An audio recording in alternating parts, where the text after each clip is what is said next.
He was Yeah. with Polk County Sheriff's No, Office. it's Polk County. He came as a child.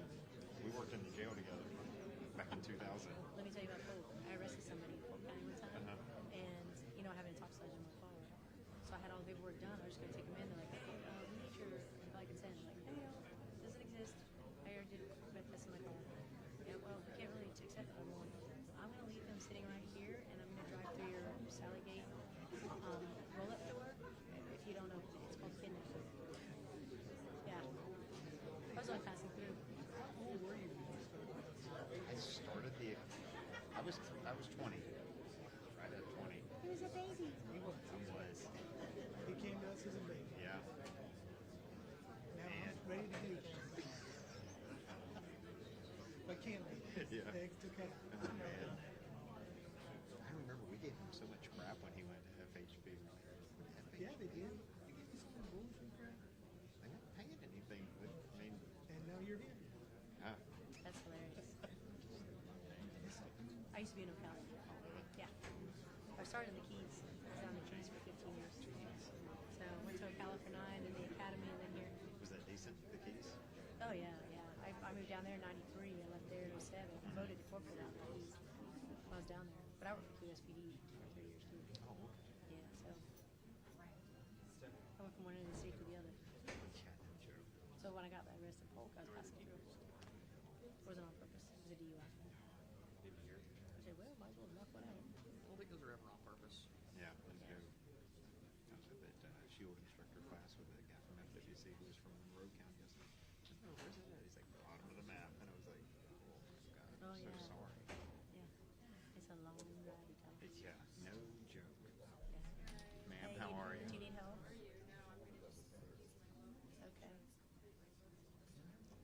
What's up, man? They probably have not taken that gas tape away yet either.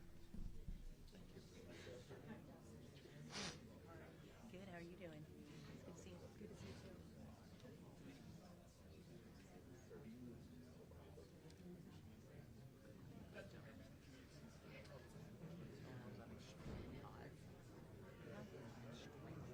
very hot. What's on fire? I don't know. She might. Are you sure you did pasta? Crap, I don't know. I meet so many people over the years. I feel like I'm standing behind the sign. I have no clue what the sign says. Hope it's good. Worst case, you have to represent the agency. That's what the agency wants. You got it.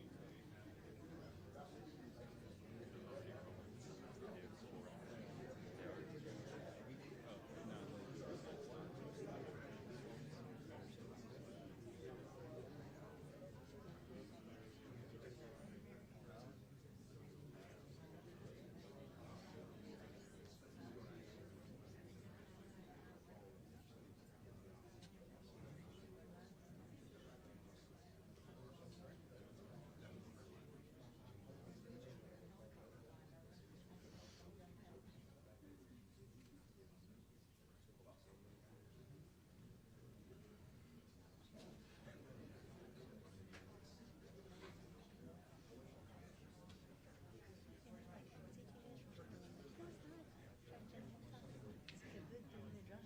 On the map it says 22. It's at least 30 to 40 minutes of traffic. I said, unless you guys got people like moving cars the other way. I'm It's a pretty strong possibility. it might be a while. They're going to be moving out of the way on my way south.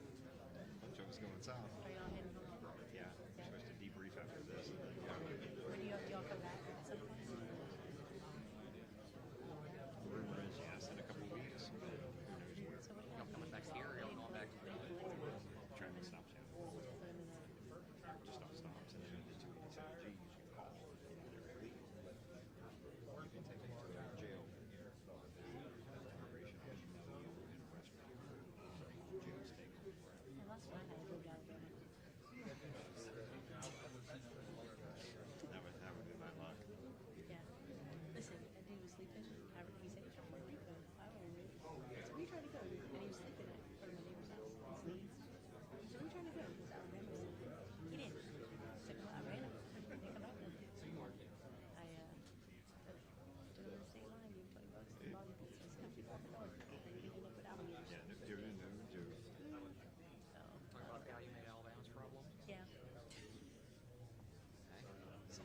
to do it. The keys too. I take it to me. I drop them off on the county line. I was like, here, keep going. You're Miami's problem now. Keep Yeah. walking north. Trespass people in the county before. I had keys that would trespass people from the county. So they say, true. Back at lunch. Driving in with the county line. Down. Our judges did not care. They were literally, you're trespassing. We find you in the keys, you'll be arrested for trespassing. Do not come back to Middle County. Yep. They I don't have play not down been there. down to the Keys, driven down to the Keys in 18 years. And I hear the traffic's not any better. It's not any better. And they put a wall up in there. I mean, it was, when I moved down there, it was in like, and I bought a house down there. I had a couple houses, but I bought it. It was like, way too much money. So, but I could, like now, living like out of the Keys for so long, I couldn't, and when I go back down there, I'm like, I couldn't live here again. The traffic. When I go to Miami, I'm like, I couldn't live in Miami. I don't have stops. I don't know how to stop lights. I'm in Jackson County. So nice with 15 acres. Nice. I get home with my drunk neighbors, taking off from the tobacco. I was like, pop some beer in there. Six Shop was pretty good too.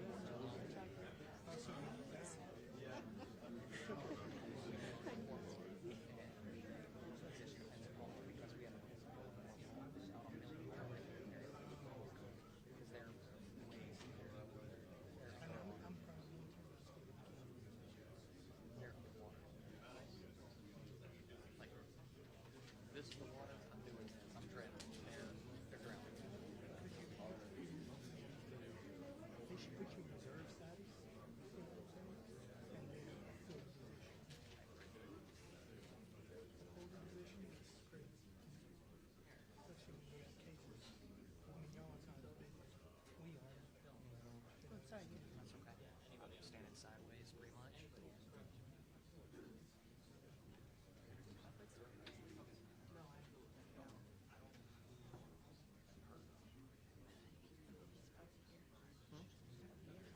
Good morning.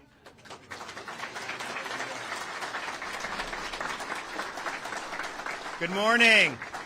It's great to be back in Bay County. I want to thank FHP for hosting us here today. We've got a really star-studded cast of folks that are going to be speaking about today's announcement. We first have our Florida's Lieutenant Governor, our Green Beret, Jay Collins, is here with us. We've got Florida Department of Highway Safety Motor Vehicle Executive Director Dave Kerner with us. Florida Department, the Colonel, leader of the Florida Highway Patrol, Gary Howes, Larry Keefe, our immigration czar. We also have Keith Pearson, who was a former sheriff in Southeast Florida and is now Department of Homeland Security senior counselor on state and local law enforcement. And I want to thank everybody for being here. We're excited to be back in Bay County. We now have people are starting to look forward to the football season. We're going to have a pretty big game in Tallahassee in about a week and a half.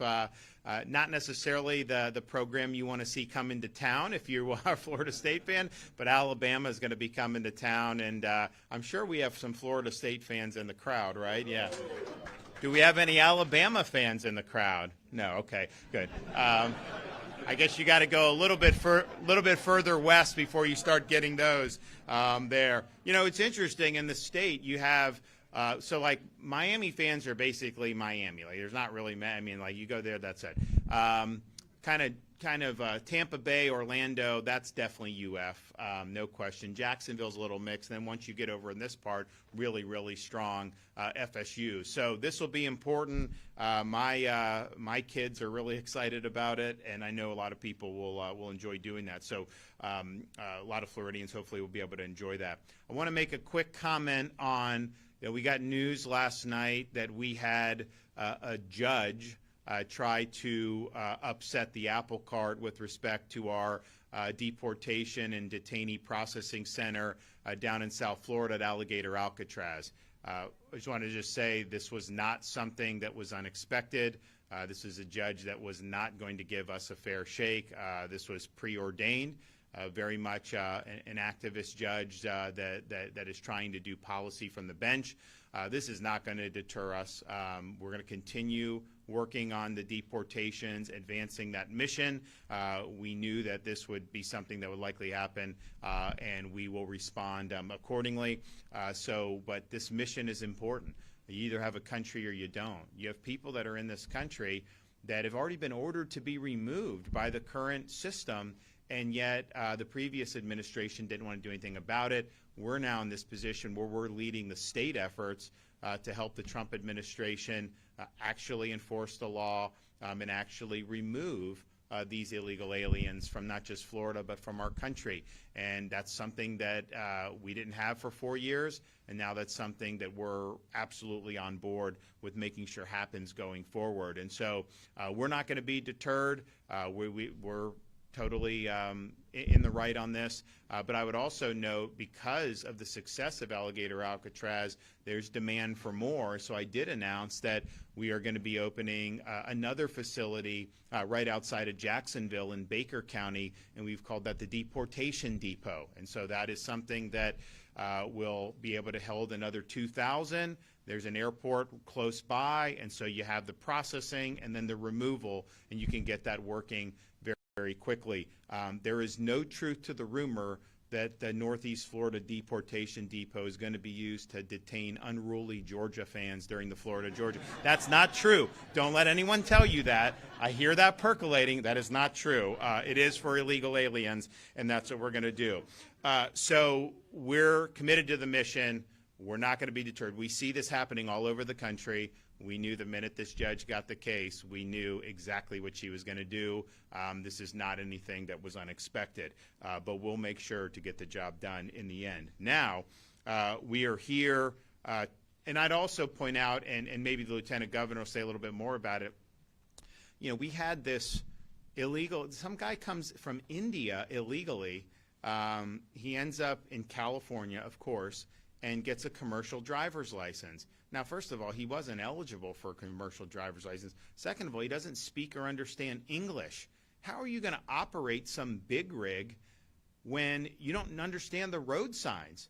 And so this guy got a commercial driver's license in Washington State and in California. Well, he's driving stuff in Florida and ends up trying to do a U-turn in the middle of the highway where they have the gaps for the highway patrol, official use only. And, of course, you can't just do that on a dime. And there's a car coming, and the car runs into the big rig, and 3 people are killed because this guy doesn't know what the hell he's doing. So this was something that we were, and then so, you know, people didn't necessarily know what happened at the time because the witnesses were dead. We got the video you saw, and it's just like this guy had it didn't even faze him that this had happened. First of all, if I got into a wreck, you know, and didn't hit anybody, you know, that would be something that I'd be concerned about. Like, okay, did I try to do a U-turn or whatever? And then if there's any type of collision, aren't most people's first reaction to just be like, oh, man, I hope everyone's all right, and to try. This guy didn't care. And so we we worked with the federal government. They were able to get him. The U.S. Marshals were able to, once that evidence came in, were able to detain him. We sent the Lieutenant Governor out to personally extradite him back to Florida yesterday. And so he is in Florida, and he is facing justice in Florida for those 3 deaths. But that's not enough.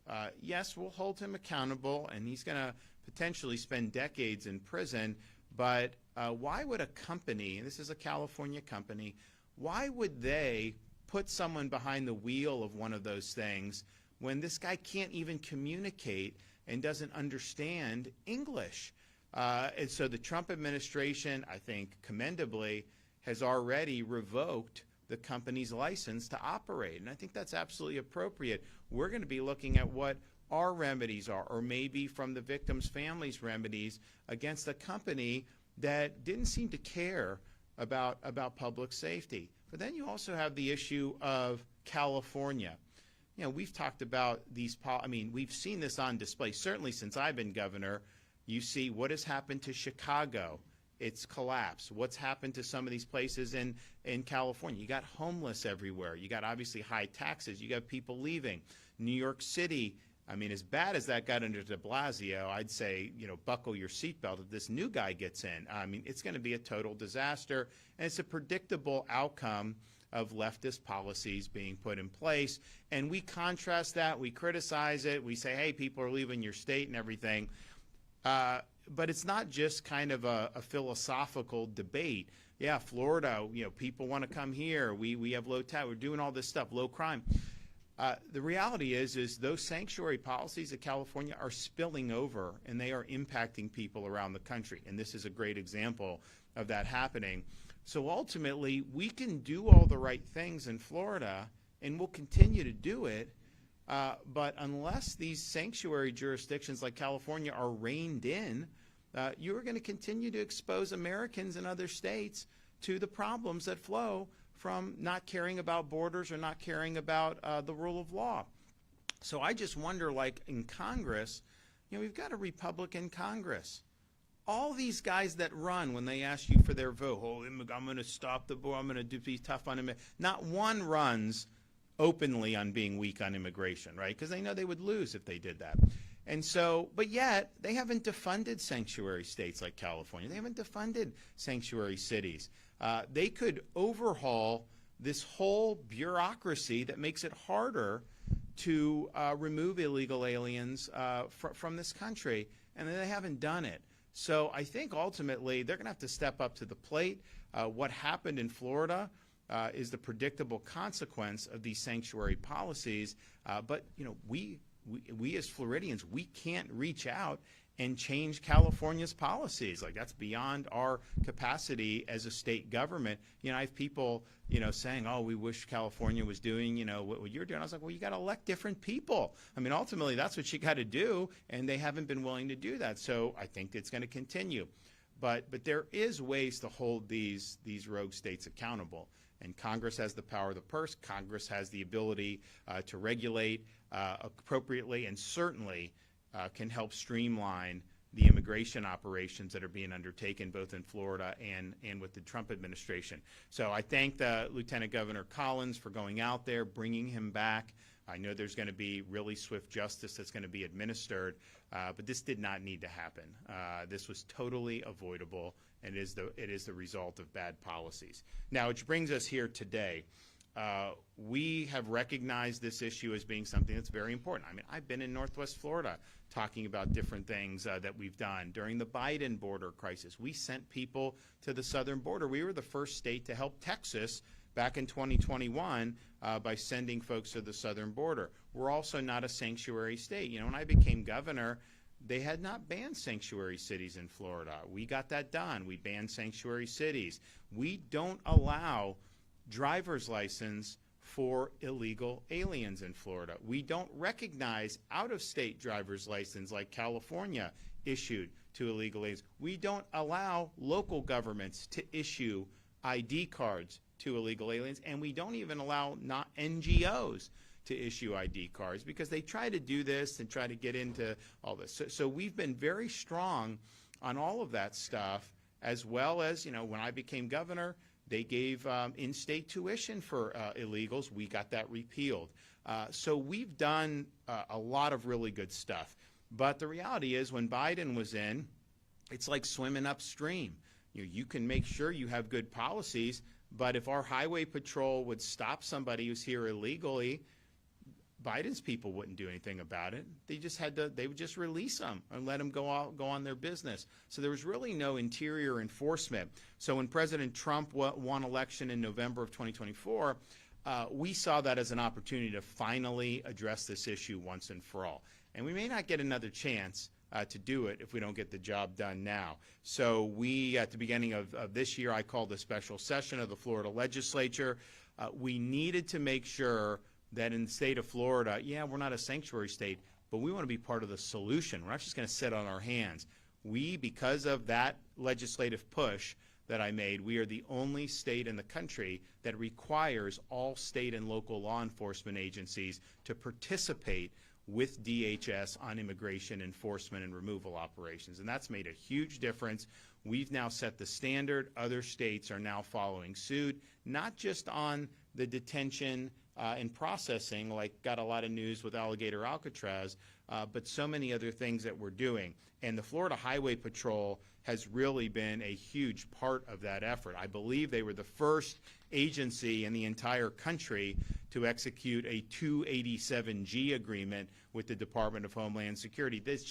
It's a bureaucratic term that basically the federal government is blessing these state and local law enforcement officers with the ability to participate in immigration enforcement. So under Biden, if our highway patrol pulled over someone who was here illegally driving drunk, whatever they did in the criminal system here they could do, but if they wanted to transport for a deportation, they weren't allowed to do that. ICE wouldn't recognize it. Well, now, with these agreements, they can do that. They can be part of the solution.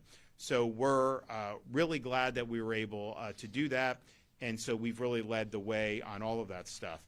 We have done a lot of different operations over these many months now, and we've had a tremendous amount of success. And we're going to continue to be somebody that